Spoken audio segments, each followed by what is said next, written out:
Hello everyone, welcome back to the channel. I am the Maize Man. Before we get started, make sure you hit the like button, share this with your friends and family on social media, and of course, subscribe.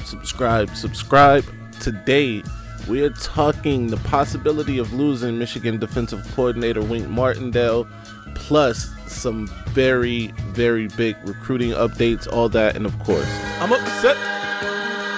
No disrespect, respectfully, but disrespectfully, it's disrespect. Don't be disrespectful. Those vile, disgusting Spartans, poor little bro them. And I'ma tell them where I'm at.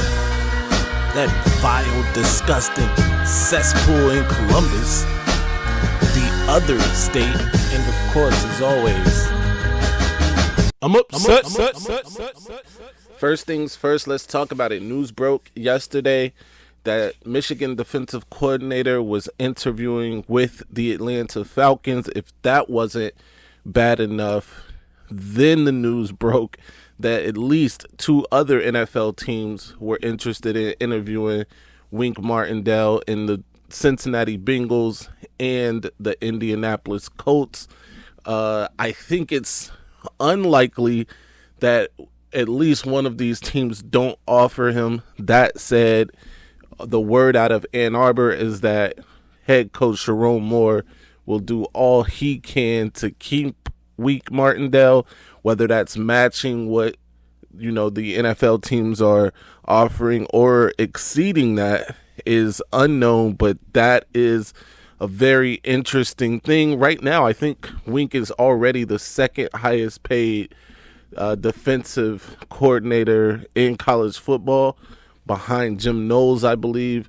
So this may make him the highest paid defensive coordinator, maybe even the highest paid coordinator in all of college football, if Sharon is in the business of matching or exceeding an offer from an NFL team.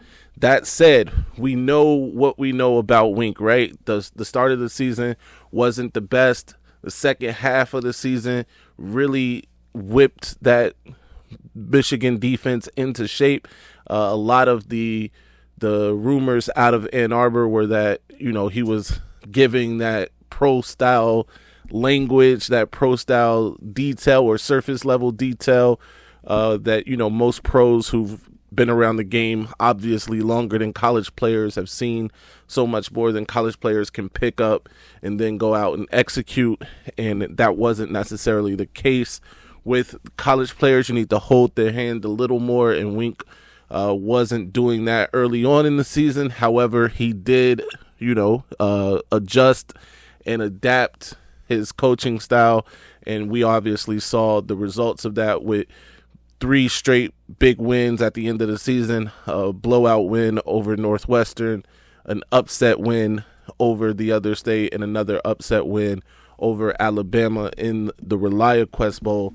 By the way, I believe allowing about 10 points, maybe a little less than right at 10 points a game over the course of those 3 games. Michigan gave up 2 touchdowns in that span, and only 2 touchdowns in that span, and 7 turnovers in that 3-game span. So, take that for what it is. He was turning the ball over or forcing turnovers far more than the other teams were able to score on him. And if you look now, one of those teams is playing in the national championship. So that gives you the idea of just how effective Wink Martindale was at the end of that season. And not just those games, obviously, in even games that Michigan lost, like the Indiana game. I think he gave pretty much the blueprint on how to beat them.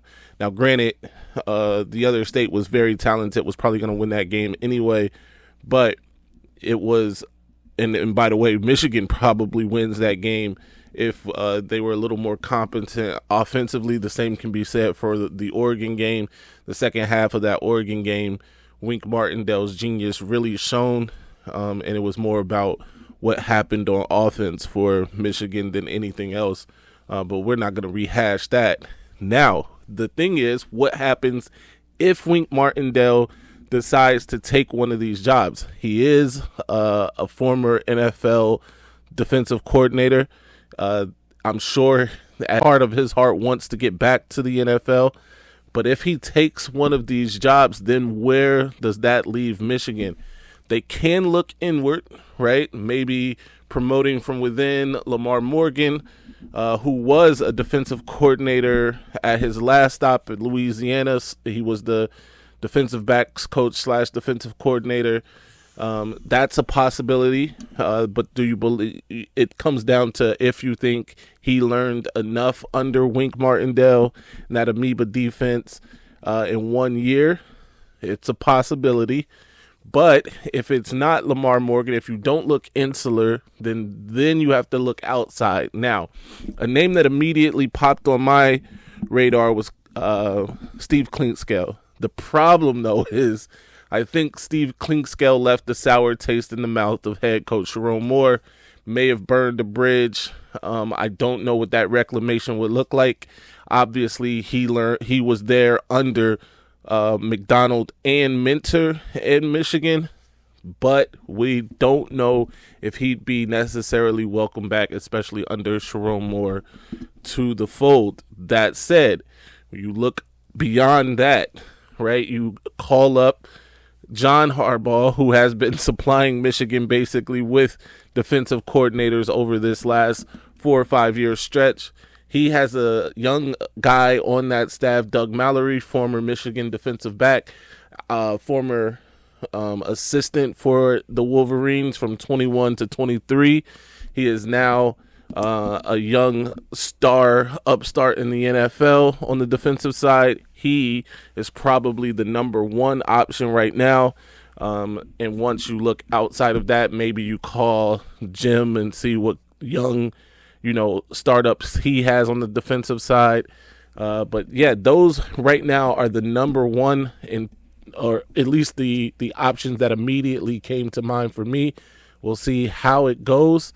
Keep it locked right here to the channel for more updates on that. Wink Martindale isn't the only person that, may be leaving Ann Arbor. That includes Jayshawn Barham. I know a couple weeks ago it came out that Jayshawn would be making the transition from linebacker to edge rusher. However, Michigan has had to work harder than initially thought to keep Jayshawn in the fold. His agent wanted him to go to the NFL this year. He and his agent are maybe second guessing making the move from linebacker to edge, which then puts pressure back on the Michigan staff and what they are going to do at that linebacker spot, at that edge spot, because him making that transition to edge would have opened up, obviously the position and people behind him to take a step forward. Now those people may still just be sitting there in neutral. We'll see what happens with that. But this Wink Martindale news doesn't necessarily help with that either, as that may trigger him to want to leave for the NFL too. We'll keep you posted as more information becomes available regarding Barham. Now on to some Michigan recruiting. Let's start with offensive tackle in the transfer portal, Shaez Pete, the standout from New Mexico State, number one offensive tackle remaining in the portal. It seems to be a two-team race between the Wolverines and Nebraska for his services. This would be obviously a great get for Michigan as they continue to beef up that offensive line. Adding another great piece like Pete would be absolutely great for that purpose. Speaking of offensive line, it doesn't stop there, because 5-star offensive tackle Ty Haywood has officially decommitted from Alabama. That is a huge first step in terms of Michigan or anyone else attempting to flip him. He is officially decommitted from Alabama. This is great for Michigan. It's another notch forward for Michigan right now as they try to close this race It was what people considered a two-team race between Texas Tech and Michigan. Now it seems that Florida State is Michigan's biggest competition for Ty Haywood services, with Mississippi State still attempting to get in there. However, it doesn't look like there's much movement on that front. The one thing that we can point out here, the one constant is Michigan. Let's be clear on that. Whether it was Texas Tech in Michigan, whether it's Florida State in Michigan, the one constant is Michigan, which harkens back to the race for five-star offensive tackle in the same class, Andrew Babalola. If you remember, it was Stanford in Michigan, then it was Auburn in Michigan. Ultimately, Michigan won that recruitment, and the constant was Michigan. This looks the same way for me. Nebraska is also in this recruitment, by the way. But again, with Michigan being the constant, either number 1 or 2 school in this race the entire time. And now it looks like with another, change in direction that Florida State is having to make up some ground. Hopefully Michigan is able to close this deal. They're really trying to build a wall around five-star quarterback of the future, Bryce Underwood. Speaking of Bryce Underwood, he apparently loves the fact that Ty Haywood has decommitted from Michigan, as he shared a post on his Instagram with the news of Ty Haywood's decommitment.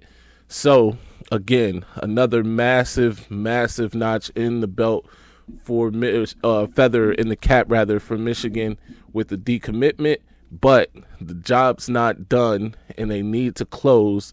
He will be visiting the Wolverines this weekend. Hopefully that is the final nail in the coffin in terms of sealing this thing for the Wolverines. Keep you updated right here on the channel with more information as it pertains to Ty Haywood. Moving on, finally, the last recruit we'll talk about today, Jaziel Hart out of Virginia, 4-star cornerback out of Roanoke, Virginia, has listed Michigan among his top 6 schools. This is great news for the Wolverines. They've really been doing a great job in the state of Virginia. This would just be another high-level recruit that they add from Virginia if indeed he does choose the Wolverines in the 2026 class. We will be interviewing Jaziel Hart live right here on the Maize Madman channel next Tuesday, so be sure to tune in live for that. Great young man. I spoke with him myself, and setting up the interview should be a great interview, a great insight to the recruiting process and what he's looking for at the next level in whatever school he chooses. That said, be sure to follow me everywhere at Maize Madman. Become a member if you have not become a member yet, because we do have great exclusive member opportunities. And if you become a member of the highest tier, you get a personalized emoji that only you, other people can use it, but why would they use your personalized emoji? But that's only if you become a member of the highest tier. Be sure to follow me everywhere at Maize Madman. And until next time, stay angry, my friends. I'm upset. Ladies and gentlemen, this might be our best season ever. Our ratings, we're about to go to the roof. All right, now I'm gonna calm down. So I'm gonna calm down, son. I just don't get that all that Mace and that lock and all that. I just don't get it, son, for real. Just calm and how down. the